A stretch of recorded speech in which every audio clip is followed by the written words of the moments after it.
श्री गणेशाय नमः। श्री जानकी वल्लभो विजयते। मैं आज आपको सीबीएसई बोर्ड क्लास 9th के क्षितिज काव्य खंड पाठ 2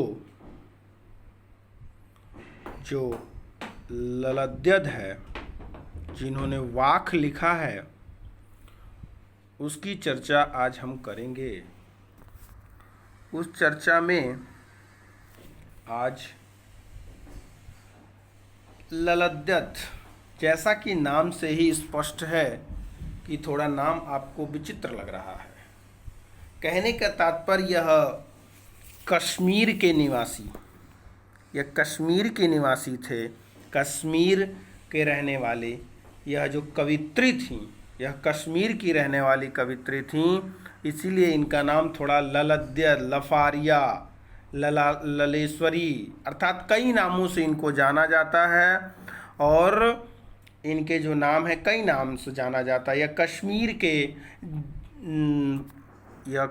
के जो थे रहने वाली थीं। इन्होंने लिखा वाक। अब वाक क्या है, ये विचार करना चाहिए कि वाक क्या है। अब देखिए, वाक जैसे हमने कहा कबीर दास की दोहे या कबीर दास के साखी, कबीर दास के शब्द, पहले लेसन में, प्रथम लेसन में आप पढ़ चुके हैं, उसी की बात करते हैं। उसी प्रकार जैसे मीरा के दोहे, रसखान के सवैये, सेम टू सेम उसी प्रकार से यहाँ ललद्यद के वाक हैं। अर्थात कहने का तात्पर्य वही है, बस उसका नाम बदल गया है। जैसे कबीर ने जो लिखा उसे कहा शब्द है, ये साखी है, ये शब्द है। मीरा जी ने कहा यह दोहा है, रसखान जी ने कहा यह सवैया है। उसी प्रकार से जो ये ललद्यद थे, उन्होंने जो वाणी लिखा, वैसे सीधा सा वाक का अर्थ वाणी ही होता है, तो उन्होंने जो वाणी लिखा, इसी की बात करते हुए ललद्यद जी कहती हैं, जो कवित्री हैं, इन्होंने वाक लिखा। आप इसको देखकर हैरान मत होइए। वाक मतलब वाणी, सीधा सा अर्थ समझिए, उनकी वाणी, उन्होंने जो लिखा वह यहाँ पर वाक के नाम से प्रचलित है। बस इतना ही अंतर है। तो इन्होंने क्या लिखा देखिए, आज प्रथम पद की हम लोग पढ़ेंगे। रस्सी कच्चे धागे की खींच रही मैं नाव, जाने कब सुन मेरी पुकार, करे देव भव सागर पार।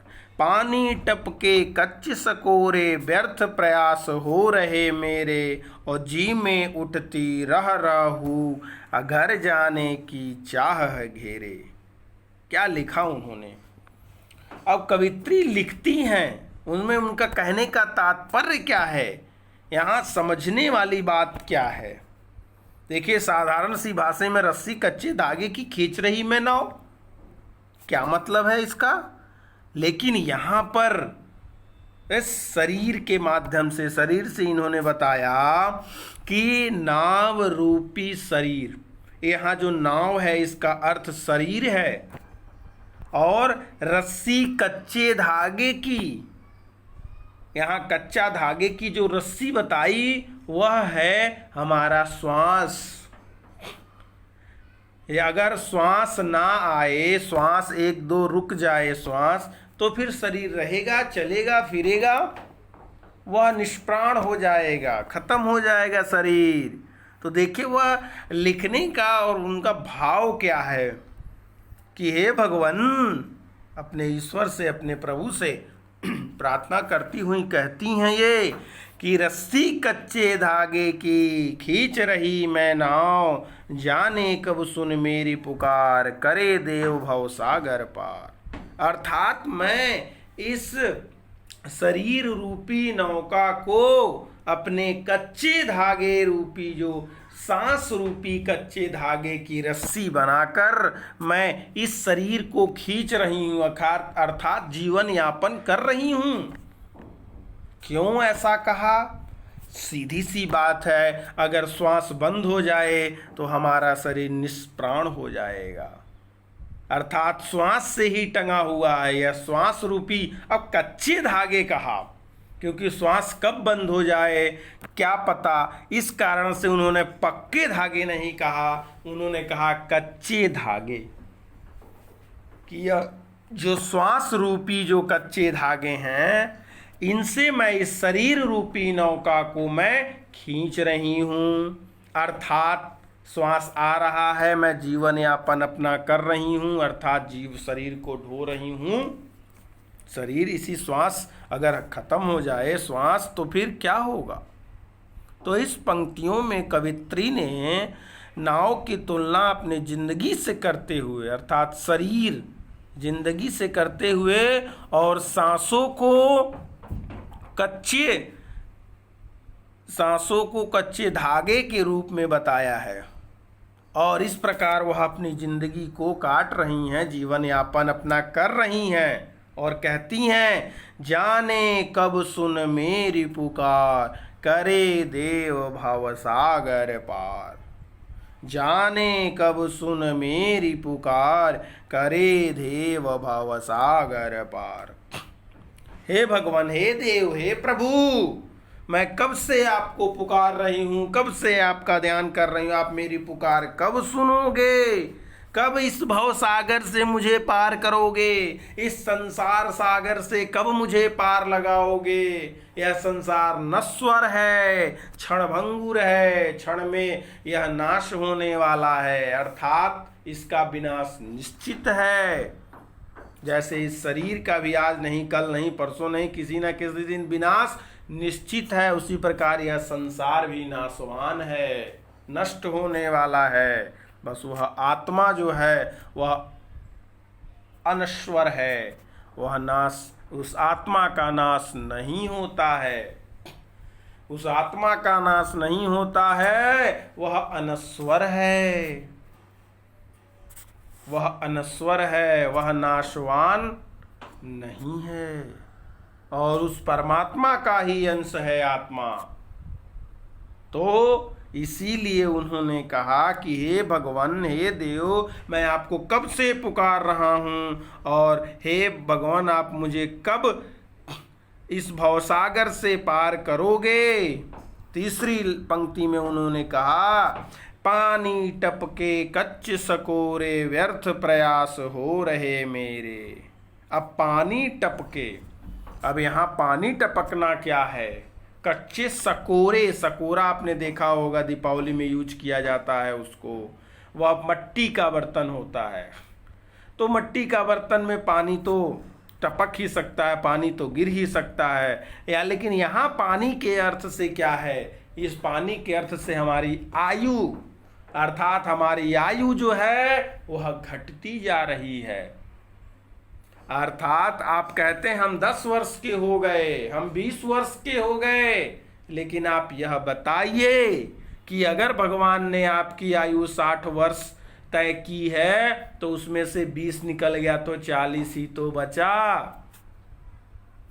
हम कहते हैं हम बड़े हो रहे हैं, हमारी आयु बढ़ रही है, लेकिन सच बात यही है कि हमारी आयु कम होती जा रही है। अर्थात जितनी आयु हमें मिली है उसमें से 10 साल हमारे गुजर गए, 20 साल हमारे गुजर गए, 25 वर्ष गुजर गए। तो उन्होंने यही कहा, कवित्री जी कहती क्या है, ध्यान से समझिएगा, कि पानी टपके कच्चे सकोरे, जैसे कच्चे सकोरे से पानी टपकता है, उसी प्रकार से इस शरीर की जो आयु है वह खत्म होती जा रही है। हम आपको पुकार रहे हैं, आप मुझे भवसागर से पार करिए, नहीं तो ये जो शरीर की आयु है, जो आयु हमें मिली है, वह दिन प्रतिदिन क्षीण होती जा रही है, दिन प्रतिदिन नष्ट होती जा रही है। यहाँ पानी का अर्थ आप समझ सकते हैं आयु से, कि आयु खत्म होती जा रही है, और व्यर्थ प्रयास हो रहे मेरे, और मेरा जो प्रयास है आपसे मिलने का, जो मेरा उद्यम है, जो प्रयत्न है, वह व्यर्थ होता जा रहा है, अर्थात मैं उसे आपको प्राप्त नहीं कर पा रहा हूँ। हे भगवान, हे देव, हे प्रभु, जो भी उनके इष्ट देवता हों उनसे यह कहती हैं कि मैं आपको प्राप्त नहीं कर पा रही हूँ, आपसे मैं कैसे प्राप्त हूँ, आपको कैसे मिलूँ। मेरा जो भी प्रयास था वह व्यर्थ होता जा रहा है।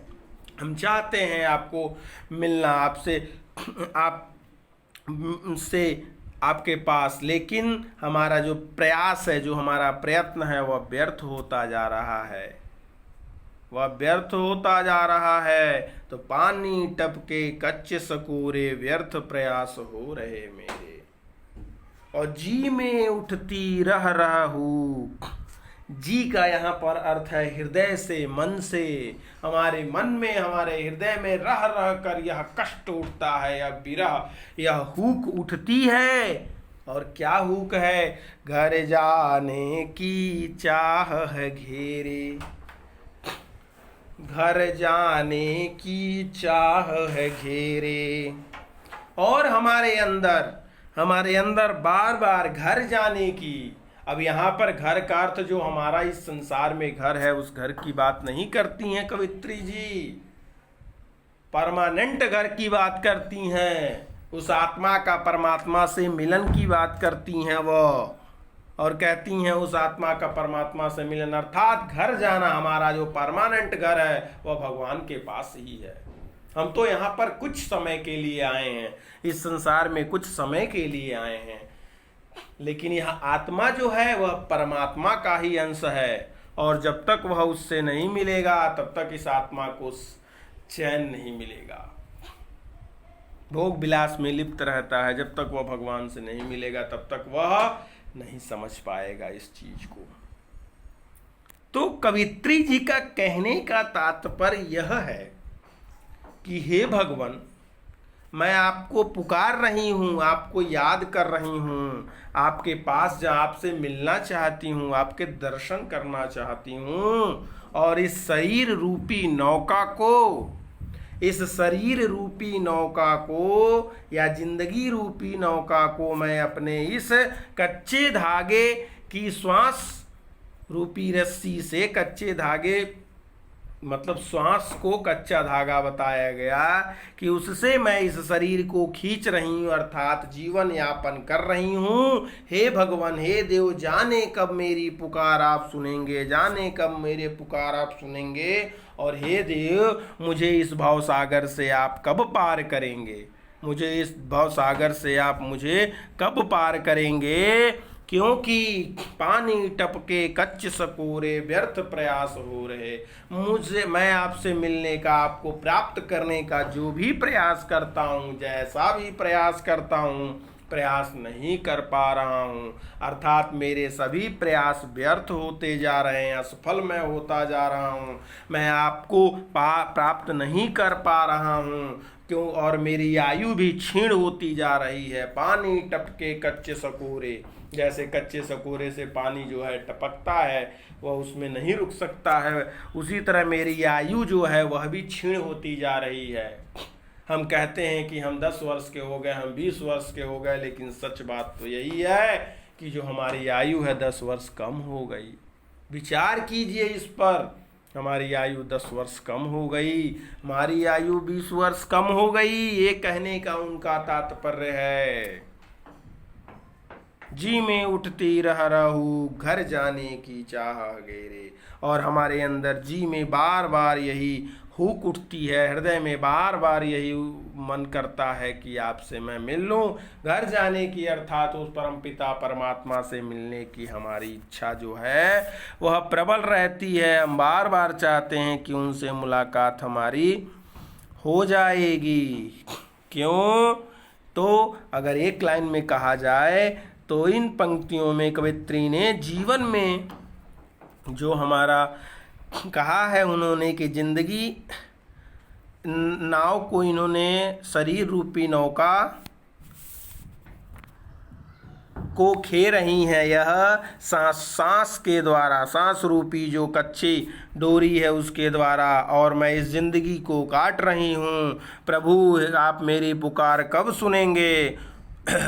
उन्होंने अपने शरीर की तुलना मिट्टी के कच्चे ढांचे से करते हुए किया कि उसे नित्य पानी टपक रहा है, अर्थात उनका प्रत्येक दिन उनकी उम्र जो है वह कम होती जा रही है। उनके प्रभु मिलन के लिए किए गए सारे प्रयास व्यर्थ हो जा रहे हैं। उनके मिलने की व्याकुलता बढ़ती जा रही है। असफलता प्राप्त होने से उनको ग्लानि हो रही है और प्रभु के शरण में जाने की उनकी चाहत जो है वह बार बार उनको घेरे हुए है, परेशान करती है कि हम प्रभु से कब मिलेंगे। ऐसा कवित्री कहती हैं। क्या उनका भाव है? कहने का तात्पर्य समझाने क्या, भगवान से मिलने की उत्कंठा है, भगवान से प्रेम की उत्कंठा है। तो इस वीडियो में आज जो इनका पहला पंक्ति था इसी की व्याख्या की गई। दूसरी फिर अगले वीडियो में मिलेंगे। तब तक के लिए धन्यवाद।